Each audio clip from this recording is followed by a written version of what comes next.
ভূমিহীনক 7 বিঘাকে মাটি দিব চৰকাৰী নিয়ম। আৰু যিসকল মানুহ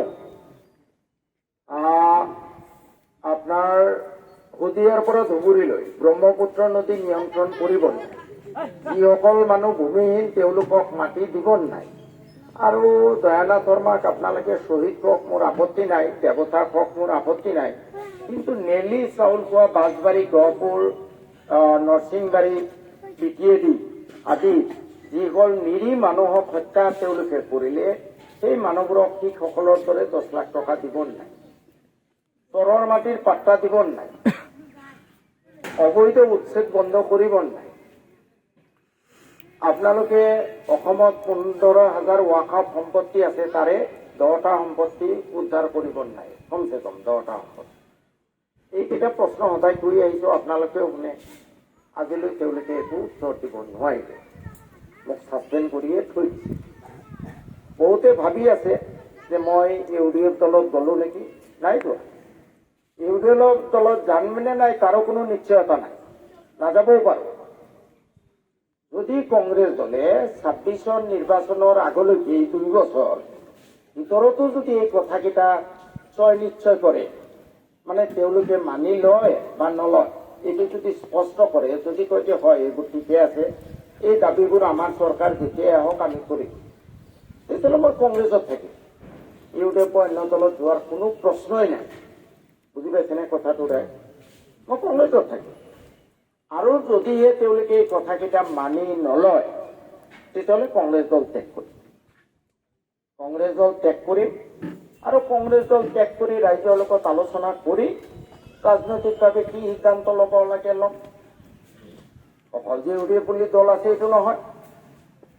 ইউডিএফ আছে, আম আদমি পাৰ্টি আছে, all India union of Muslim league আছে, তৃণমূল কংগ্ৰেছ আছে, যিকোনো দলত যাব পাৰে। এই হ'ল মোৰ বৰ্তমান ৰাজনৈতিক স্থিতি। মই বহুত আহি তাজমহলৰ হকে, আচলতে তাজমহলৰ হকে নহয়, ৰকিবুলৰ বিৰুদ্ধে, ৰকিবুলক হৰুৱাব লাগে, সেইকাৰণে প্ৰচাৰ চলাইছো। আল্টিমেটলি বেনিফিট তাজমহলৰ চাহাবে পাই আছে।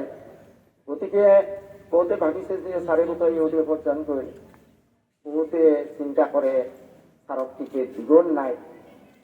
আকৌ কিছুমান ইউডিএফৰ নেতাই কয় যে আপোনাক হেৰিত দিব, সৰু ক্ষেত্ৰত দিব বা সৃজন গ্ৰাম দিব। এটা কথা সেই বন্ধুসকলক কৈ থওঁ যে মই মন্দিৰতে ইলেকশ্যন খেলিম, কোনো সৃজন গ্ৰাম সৰু ক্ষেত্ৰত মই নাযাওঁ।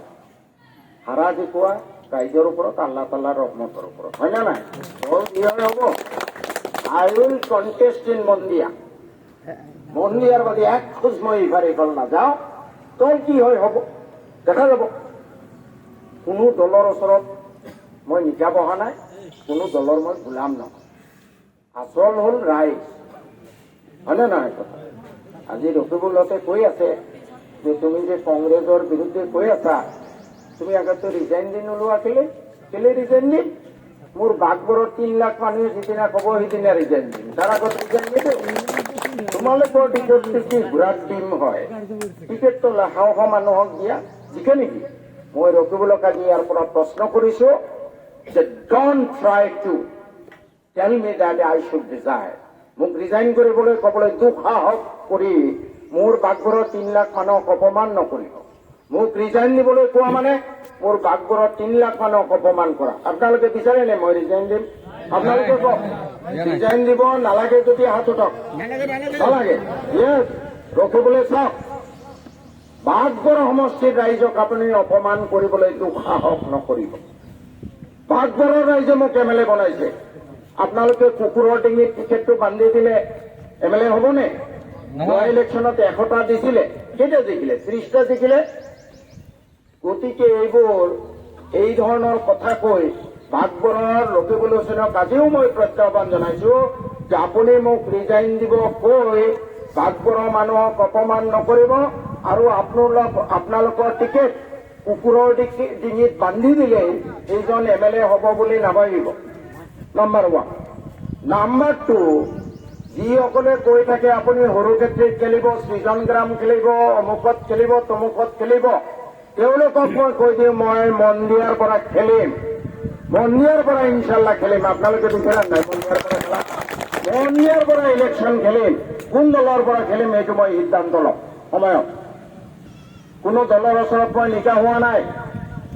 মোৰ যি দল ভাল লাগে, ৰাইজে যি দলৰ পৰা খেলিব কয়, মন দিয়াত যি দলে টিকেট দিয়ে তাৰ পৰাই খেলিম। ফাইনেল এইটো, হয় না নাই কথা? এতিয়া আহিল আপোনাৰ, এতিয়া সংসদীয় নিৰ্বাচন 7 তাৰিখে ভোট দিব। এই ভোটটো খুব দৰকাৰী, গুৰুত্বপূৰ্ণ ভোট, হয় না নহয়? তাৰ আগতে ৰকিবুল হুছেইনে আৰু কেইটামান কথা কৈ আছে শুনিছো। ৰকিবুল হুছেইনে কয়, বাঘবৰৰ বজাৰৰ পৰা বোলো মই টকা নোপোৱা কাৰণে বাঘবৰ বজাৰ বন্ধ কৰিব খুজি আছো। এই কথাটো বাঘবৰৰ ৰকিবুল,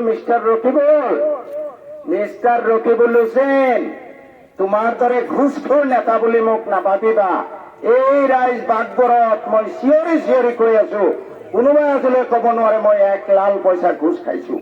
তোমাৰ দৰে 10 লাখ টকালৈ মই পঞ্চায়তৰ টিকেট নিদিও। মই বিনা পইচাৰ টিকেট দিছো 3বাৰ। পঞ্চায়তৰ প্ৰেচিডেণ্ট, কাউন্সিলৰ, জিলা পৰিষদ সকলোকে বিনা পইচাৰ টিকেট দিছো। কোনো পঞ্চায়ত প্ৰেচিডেণ্ট কব নোৱাৰে যে আমি প্ৰেচিডেণ্ট হোৱাৰ পিছত 50,500 টকা লৈছে, কোনেও কব নোৱাৰে। তোমাৰ দৰে ঘুষখোৰ নেতা মই নহয়, এইটো বাঘবৰ সমষ্টিৰ ৰাইজে জানে। বাঘবৰৰ যিটো ব্যক্তিগত গৰু বজাৰ, তুমি লাখ লাখ টকা কমিশন লৈ চৰকাৰী কোটি কোটি টকা ৰাজহ লোকচান কৰিছিলা তুমি গ্ৰামোন্নয়ন মন্ত্ৰী থাকোতে। লাজ শৰম অলপ থাকিব লাগে ৰকিবুল হুছেইন ডাঙৰীয়া। এই সত্ৰখনাত তুমি ইমান পাৰা, 50 জন হিমন্তই বোলে একো কৰিব নোৱাৰে।